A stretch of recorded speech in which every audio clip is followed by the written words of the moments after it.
안녕하세요. 모집공고 읽어주는 남자입니다.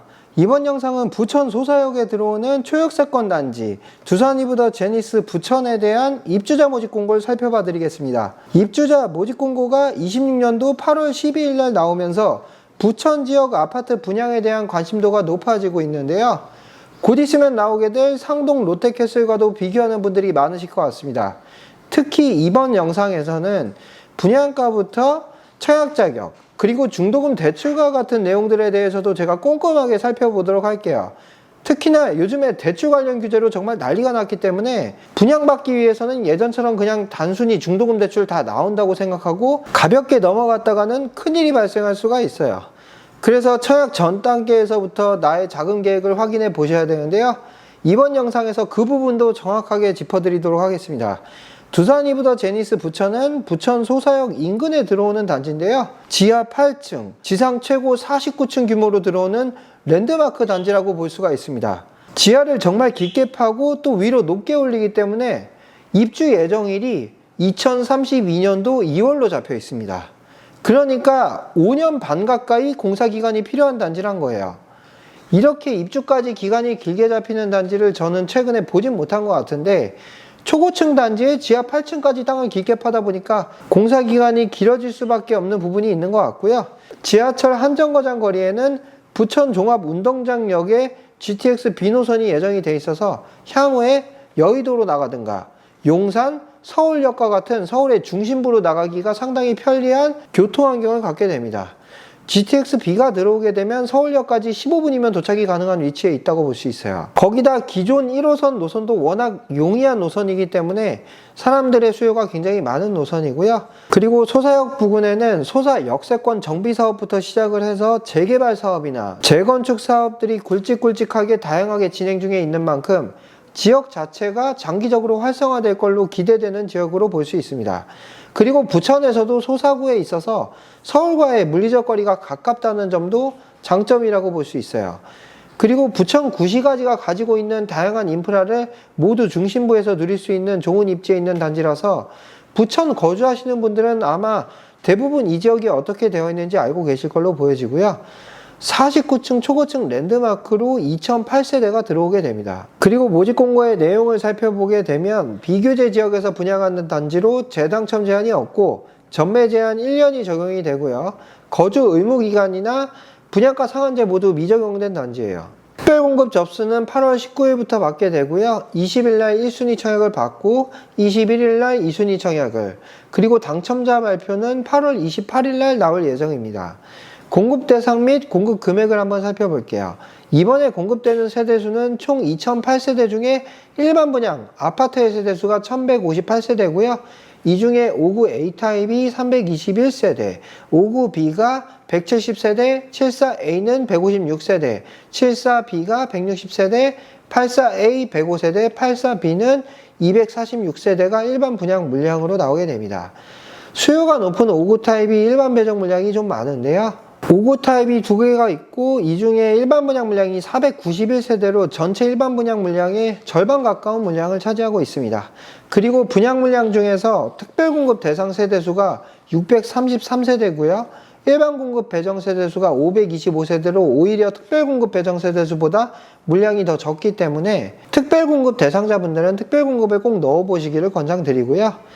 그 다음으로 공급 금액을 살펴보게 되면 59 A타입이 20층 이상에서 8억 5,100만원에 나왔고요. 59 B가 8억 3,900만원, 74 A타입 같은 경우 10억 2,500만원, 74 B는 9억 8,700만원에 나왔습니다. 84 A타입 같은 경우는 20층대가 없어서 30층의 분양가를 보면 11억 7,900만원에 나왔고요. 84 B는 11억 1,300만원에 나왔어요. 아무래도 A타입이 더 비싼 모습을 보니까 A타입이 판상형 구조로 나오고 B타입은 타워형 구조로 나온 게 아닌가 하는 예상이 됩니다. 곧 있으면 모델하우스가 오픈하게 될 텐데 그때 가면 자세한 구조나 그리고 단지 배치나 이런 내용들을 살펴볼 수 있으니까요. 그때 가서 저희가 영상 한 번 더 만들어 보도록 하겠습니다. 그리고 분양 스케줄을 보게 되면 계약금 5%가 적용이 돼 있어요.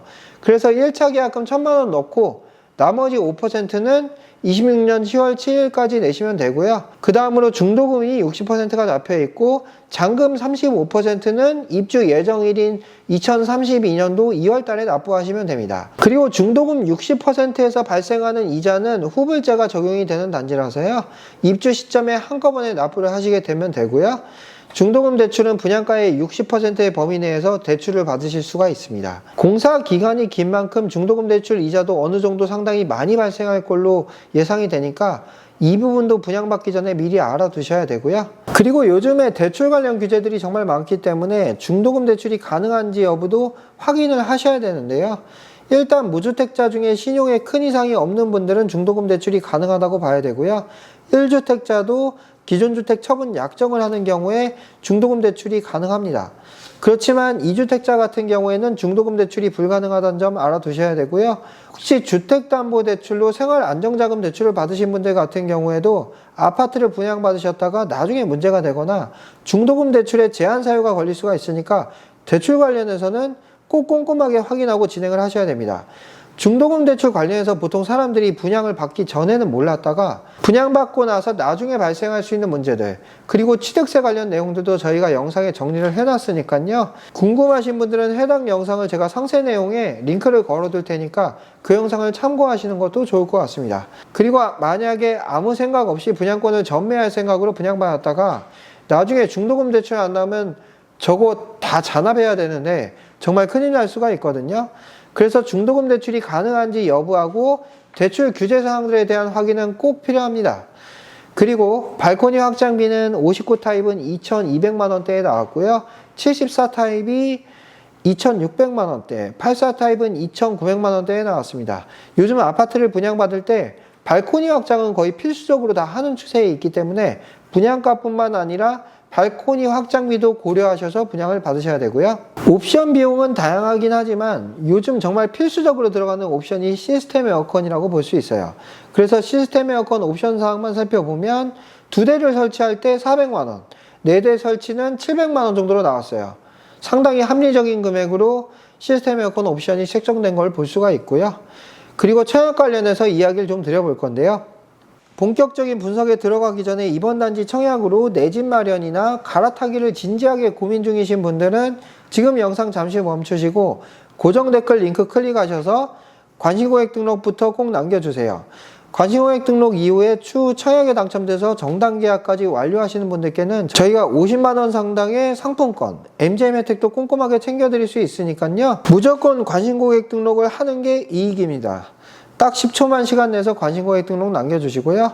계속 설명드리면 우선 변경된 청약제도에서 신생아 특별공급 신설이 되면서 신혼부부 특별공급과 생애 최초 특별공급에서 신생아 우선 공급 비율이 늘어났어요.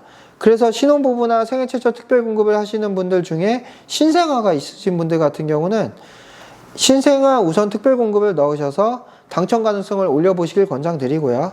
그리고 특별공급의 유형들을 살펴보면 기간 추천, 다자녀 가구, 신혼부부, 생애 최초, 신생아 우선 특별공급의 유형이 있는데요. 신혼부부 특별공급은 혼인기간 7년 이내인 분들이 해당이 되고 노부모 부양 특별공급은 만 65세 이상의 직계존속을 3년 이상 계속해서 부양한 사람들이 대상이 되고요. 생애 최초 특별공급은 과거 주택을 소유한 사실이 없고 혼인 중이거나 1인 가구 단독 세대가 아닌 분들이 해당이 됩니다. 소득 활동을 5년 이상 해야 된다는 조건도 붙고요. 신생아 특별공급 같은 경우는 모집공고일 현재 2세 미만의 자녀가 있는 경우에 대상이 되는데요. 특별공급에서 당첨자 선정 기준이 있는데요. 청약을 넣어봤자 떨어지면 소용이 없는 거잖아요. 특히 자리가 좋은 단지들 같은 경우는 청약 경쟁률이 높게 나올 수밖에 없기 때문에 본인이 청약을 하실 때 어떤 기준에 따라서 당첨자를 선정하는지 그 선정 기준을 알아야 나에게 맞는 당첨 가능성이 높은 청약을 할 수가 있습니다. 특별공급에서는 부천 지역 100%가 적용되지 않기 때문에 기타 지역 분들은 그나마 특별공급 청약을 노리셔야 당첨 가능성이 높다고 볼 수 있습니다. 우선 다자녀 특별공급은 지역, 배점, 미성년 자녀 수, 그리고 연령, 추첨 순으로 당첨자를 선정해요. 모집공고인 현재 부천시 거주자 50%와 기타 지역 거주자 50%를 선정하게 되는데요. 부천 지역에서 낙첨되게 되면 기타 지역에서 다시 한번 경쟁하게 됩니다. 그리고 배정 기준표에 따라서 당첨자를 선정하게 되고요. 신혼부부 특별공급 같은 경우에는 소득의 구분이 지역보다 더 우선하게 됩니다. 그래서 도시근로자 가구 원수별 가구당 월평균 소득 기준에 따라서 우선 공급과 일반 공급, 추천 공급으로 나눠지게 되는데요. 여기서 소득 구분에서 우선 공급 대상자가 된다면 당첨 가능성이 상대적으로 높은 유형이고요. 그 다음으로 순위를 보게 됩니다. 미성년 자녀가 있는지 여부에 따라서 1순위와 2순위로 나눠지고요. 그 다음으로 보는 게 지역이 되기 때문에 부천 지역 거주자분들이 아닌 경우에는 신혼부부 특별공급을 넣어보시기를 권장드리고요. 생애 최초 특별공급도 마찬가지로 소득을 가장 우선시 봅니다. 그래서 소득, 지역, 추첨의 방식으로 당첨자를 선정하는 만큼 소득 구분이 가장 중요하다고 볼 수 있습니다. 그리고 노부모 모양 특별공급의 경우에는 1순위 청약 당첨자 선정 기준과 동일한데요. 지역, 가점, 가입기간, 추첨의 방식으로 당첨자를 선정합니다. 부천 지역이 100% 우선하는 유형의 특별공급인데요. 대상자가 그리 많지는 않아서 특별공급에서는 당첨 가능성이 아주 높은 유형의 특별공급이라 볼 수 있습니다. 신생아 우선 특별공급 같은 경우에는 이번에 새롭게 들어오게 된 건데요. 여기서는 만 2세 미만의 자녀가 있는 분들이 대상이 되고요. 신혼부부 특별공급과 마찬가지로 소득 구분, 지역, 추첨의 방식으로 당첨자를 선정하게 됩니다. 그 다음으로 1순위 청약을 볼 건데요. 일반 공급에는 지역, 가점, 통장 가입 기간, 추첨의 방식으로 당첨자를 선정합니다. 전용 면적 85제곱미터 이하는 가점제 40%에 추첨제 60%가 적용이 되고요. 그래서 가점이 높은 분들이 당첨 가능성이 높다고 볼 수 있는데요.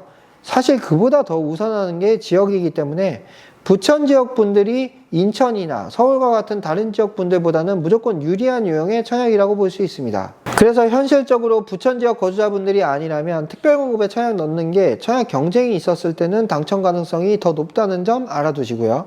그리고 추천 물량에서는 또 75%를 무주택자에게 우선 배정을 하기 때문에 1순위 청약에서도 무주택자가 당첨 가능성이 높다는 점도 알아두세요. 이렇게 청약까지 설명을 드려봤는데요.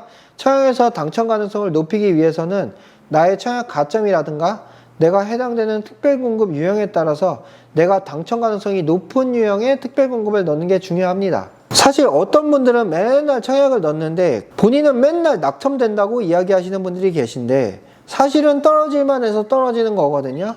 내가 가점이 높지 않은데 맨날 인기 높은 단지나 거기서도 청약 경쟁률이 잘 나오는 판상형 타입만 고집하는 경우, 그리고 부천 지역이 100% 우선하는데 기타 지역에 계시면서 부천 지역에 1순위 청약을 넣으면서 당첨이 되길 기대하시는 분들, 다 청약 당첨자 선정 기준을 잘 모르시고 청약 넣으셔서 그런 결과가 발생하게 됩니다.